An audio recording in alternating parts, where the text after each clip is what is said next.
생의 기원은 상대를 위해서 존재한다는 것으로 시작. 그렇다면 진리가 되는 근본인 이 몸이라는 존재가 우리 삶의 근본 문제를 해결하는 요점으로 전개된다 할 것입니다. 즉 우리가 살아가는 원인과 사는 원인과 살 수 있는 원인 등등에 대한 만상의 주체의 근본 원인에 관하여 살펴보지 않을 수 없습니다. 이 3대 원인을 알고자 할 때 현실적인 무신론적 경지와 비물론적 경지를 살펴서 관찰하지 않을 수 없는 사실로 되어 있으니 이 양방향이 전 인류의 이상으로 바라는 종점의 하나로 되어야 할 것이 갈라지고 있습니다. 즉 무신론으로는 신을 세우지 않을 수 없고 유물론은 물질을 세우지 않을 수 없게 되어 삶에 대한 근본 문제에 서로 간격이 멀어지고 있습니다. 이러니 창조의 조화로 된 우주이냐 진화로 조성된 우주이냐가 문제입니다. 그렇다 하더라도 사는 것 자체가 중요한 문제입니다. 천조의 생물이 살아가기 위하여는 무엇이 필요합니까? 거기에는 구비 조건으로 태양, 공기, 물을 구성할 수 있는 물질이 필요합니다. 그렇다면 진화론적 입장에서 한 생물이 존재할 수 있을 때까지를 봅시다.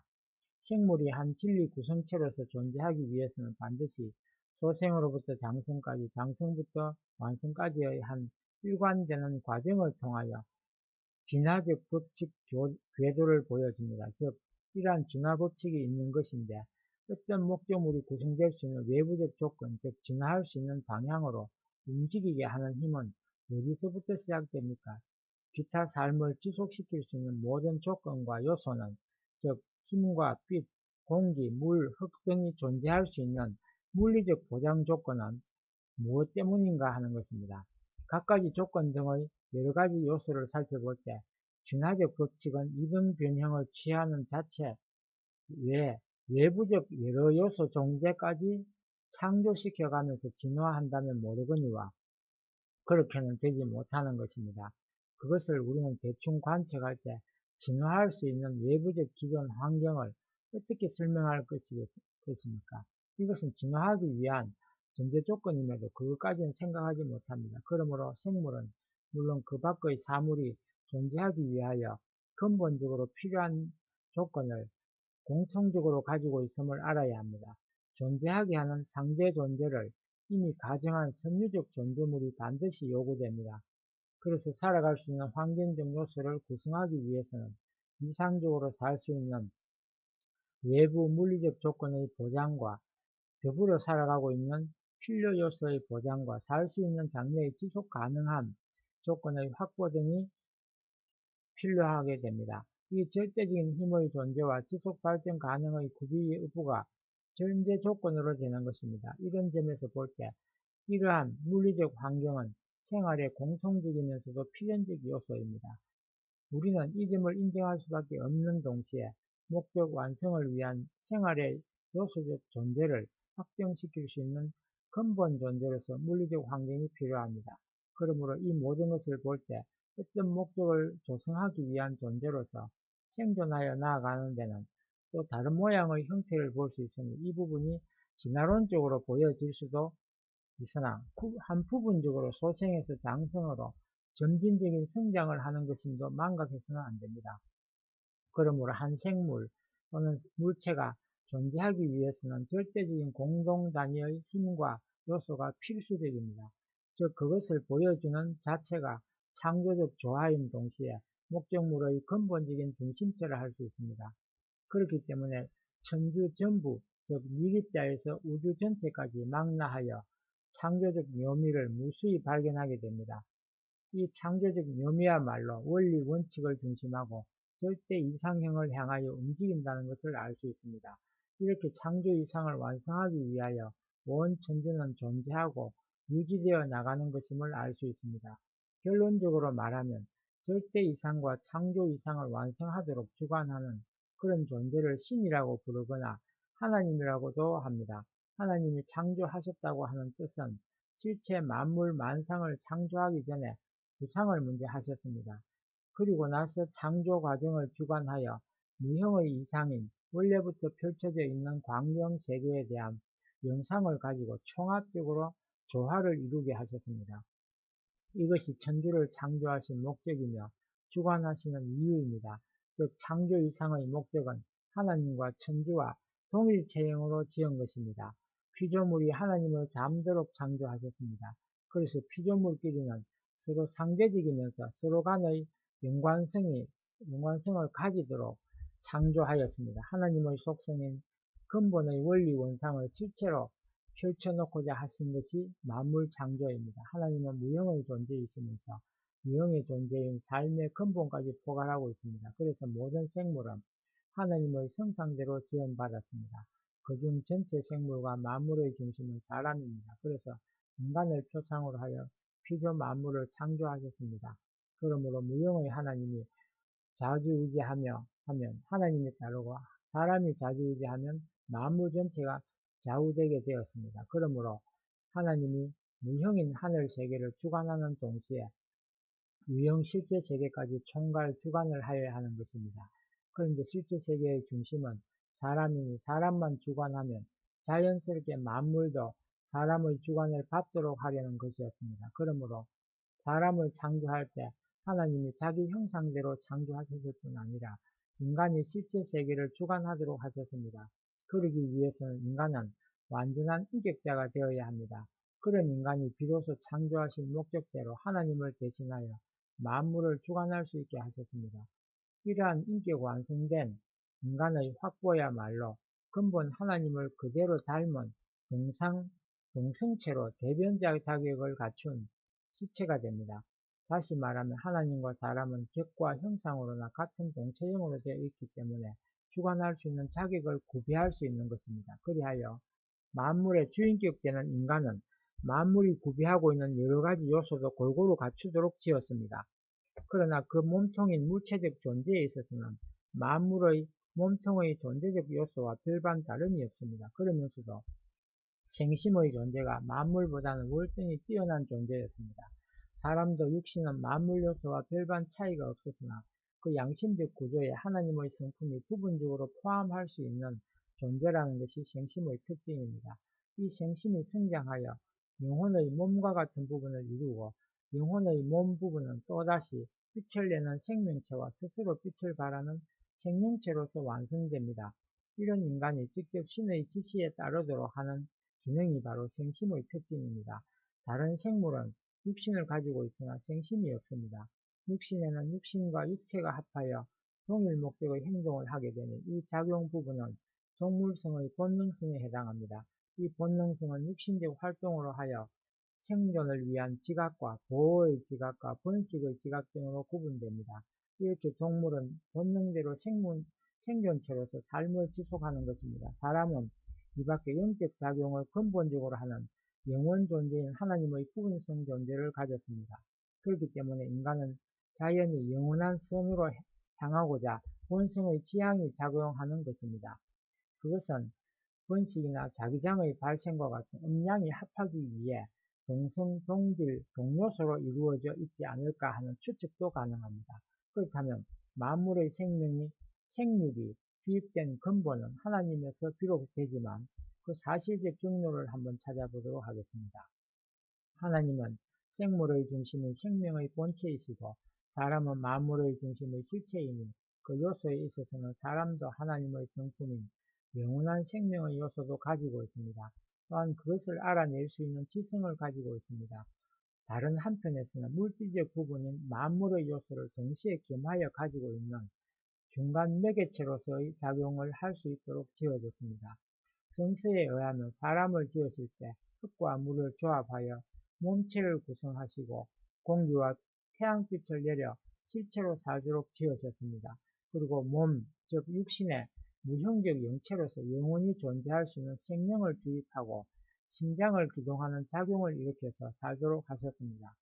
이러한 생명이 생존하기 위해서는 유형체의 본질인 흙과 물을 대하고 무형의 요소라 할 수 있는 무기체로 빛과 공기를 음량적으로 주고받는 수수적 반복작용인 호흡을 시작하게 하였습니다. 그리하여 원만히 주고받는 수수작용을 계속하여 삶을 유지하게 되니 이 삶의 근본은 하나님으로부터 주입된 것입니다. 그리하여 호흡은 생활의 활력적 요소를 돕습니다. 즉 혈액을 맑게 하고 음식물을 섭취하는 식물의 영양소는 몸을 배양하여 육체의 불균형을 막으며 나란히 서로 도와주고 움직여서 육신의 안전 노선을 취하게 만듭니다.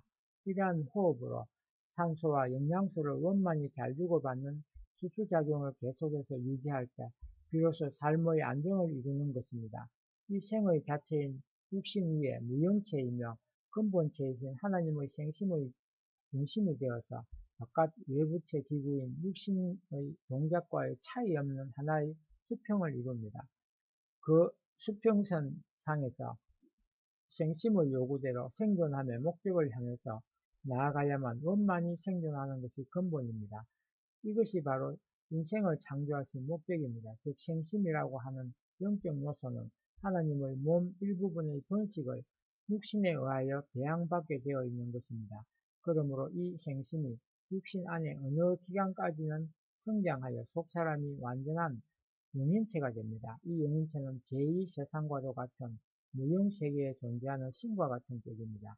영인체가 이와 같은 자격으로 옮겨지도록 하신 것이 생심을 육신에 주입하신 근본된 목적입니다. 그러므로 생심이 육신에 있는 동안은 생심이 중심이 되어 육신을 지배하기를 바라는 것이 근본 목적입니다. 따라서 육신이 생심의 요구대로 나아가지 않는다면 생심은 구속받음과 동시에 자유성장을 못하게 되니 이 자유로운 성장을 못하게 되는 결과가 타락 이후에 비로소 시작하게 된 것입니다.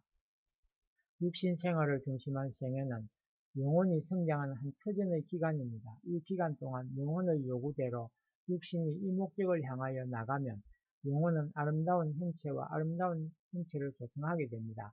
자유로운 형체를 조성하게 됩니다. 그러나 육신이 만약 영에 반하여서 지내면 영체는 흠이 많은 동시에 자유가 없는 영체가 되고 맙니다. 그래서 사람은 살아 생전에 충분히 영체의 요소를 취하게 하는 것이 생애 전체의 중요한 목적입니다. 이 목적을 달성하기 위하여 타락된 세계에서도 종교는 기본적으로 도를 통하여 영체의 자유성장을 도모합니다. 예를 들면 육신은 채소밭에 있는 애벌레의 시대와 같은 것입니다. 이 애벌레의 시기에 노력하여 영양요소를 충분히 섭취하였다면 원만히 성장하여 충실한 나비가 됩니다. 그리하여 무한대의 공중을 자유천지로서 향기나는 꽃의 달콤함을 즐겨 활동하지만 애벌레 시대에 영양을 충분히 취하지 못하였다면 나비는 자체의 불구의 상태가 되어 원래 목적을 성취하지 못하게 됩니다. 이와 같이 우리 육신의 삶도 영의 마음의 요구를 중심하고 나아가는 육신은 마치 애벌레가 이 시기에 영양을 잘 섭취한 나비와 마찬가지로 우리의 영체가 아름다운 모습이면서 자유로운 형체를 구비하여 무한한 이상지경 무대를 활동할 수 있게 됩니다. 이와 같은 모양으로 육신을 가지고 살 때 영인체의 요구대로 나가도록 노력하는 것이 절대적인 의무로 되는 것을 알아야 합니다. 그리고 우리는 영혼이 육신을 지배함이 근본된 원리로 되어 있음을 알 것입니다. 그러니 우리 영인체의 요구를 육신이 같이 호흡을 맞추어 일체된 생활을 육신을 가지고 있는 생전에 하여야 할 의무가 있습니다. 이리하여 하나님은 우리 육신을 영인체의 틀로서 만들어 자기의 이상 번식을 시작하게 하고자 하는 것이 근본적인 인간 창조의 원인이었습니다. 그러니 우리는 육신이 살아있을 때 영인체의 원하는 중심점에서 식생활을 하여 창조의 본체인 하나님이 인간을 지으신 원래의 뜻을 완성하여야 합니다. 이렇게 함으로써 사람은 천주의 큰 이상을 충분히 완성시키는데 중점적인 노력을 다해야 합니다. 앞서 말한 것처럼 사람은 온 천주에 있어서 중심으로 되어 있습니다. 즉 만물의 생물은 사람을 기준 삼고 지원받은 동시에 만물을 보아서 사람은 행복과 일상생활에 자극을 받고 살게끔 만물은 사람을 위로하기 위한 위로물로서 창조되었습니다. 만물은 사람이 사는 생활에 상호 협조하는 작용을 갖추어서 원만히 생존하게끔 되어 있었습니다. 그러므로 모든 식물은 우리의 육신의 삶을 돕기 위해 산소를 공급하고 사람과 동물은 식물의 성장 요소인 탄소를 공급합니다. 이렇게 근본적으로 창조하실 때 모두가 상호작용을 통하여 상대의 생육과 완성을 돕도록 한 것입니다. 그 외 동물과 생물은 우리 사람이 생존할 수 있는 이상형의 한 소망을 나타내어 주어 위로와 충동과 자극을 받게끔 창조하신 것입니다. 그러므로 우리 인간이 타락하지 않았다면 만물 만상을 보아 자아 생존 생활에 큰 흥미와 행복감을 절감하게 되었을 것입니다. 뿐만 아니라 온 우주 만상은 위로의 대상이 됨으로써 존재감을 드러내도록 되어 있습니다. 그런데 우리 인생이 타락되고 보니 만물 만상이 위로 대상이 되지 못하고 상대의 요구의 목적을 직접 감지할 수 없는 무감각한 존재로 되어 있음을 자각조차 못합니다. 그리고 원래 이상대로 위로적 대상 존재인 만물 만상에 대하여 관련성을 깨닫지 못하게 어찌 안타깝지 않겠습니까?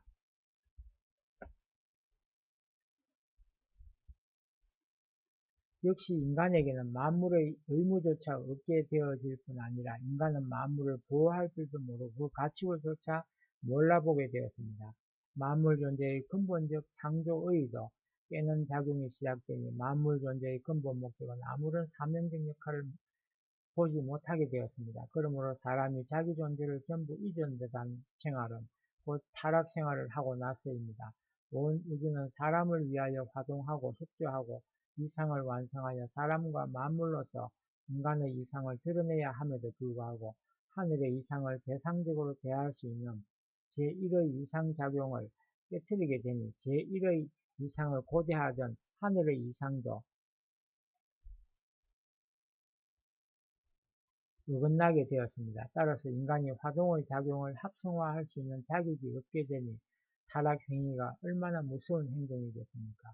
그러므로 사람 하나 타락되고 보니 만물의 목적이 무가치하게 되고 후손은 결국 타락된 몸을 이어받게 되었습니다. 그러고 보니 하늘과의 대상형 이상의 근본도 그 목적을 완전히 계승하지 못하게 되고 말았습니다. 그러니 하늘에 대한 타락을 초래한 중심 자체가 되어버린 인간 타락은 곧 만물 타락이요 하늘의 타락이 되는 것입니다. 인간 타락이 간접적인 행동으로부터 직접적 행동의 부분까지 범행한 사실을 놓고 과연 누가 책임을 져야 되는 것이겠습니까? 이것은 인간이 책임져야 할 과제입니다. 그러기에 온 천주가 탄식하게 되는 원인을 가져오는 것입니다. 성경 로마서 8장 19절에서 27절에 쓰여진 것처럼 만물 탄식, 성도 탄식, 하늘 탄식의 시작도 인간의 타락으로 인하여 시작된 것입니다. 그러므로 만약 인간에게 타락이 없었더라면 이야말로 천주는 전부가 이상이 실현된 형태의 생활로 안정된 영원한 행복의 생활을 육신이 생전부터 시작하게 되었을 것입니다. 그런데 타락한 것이 우리 전체 생활을 구속 생활로 인도하였고 그것이 지금 인간 생활에 나타나는 현상입니다.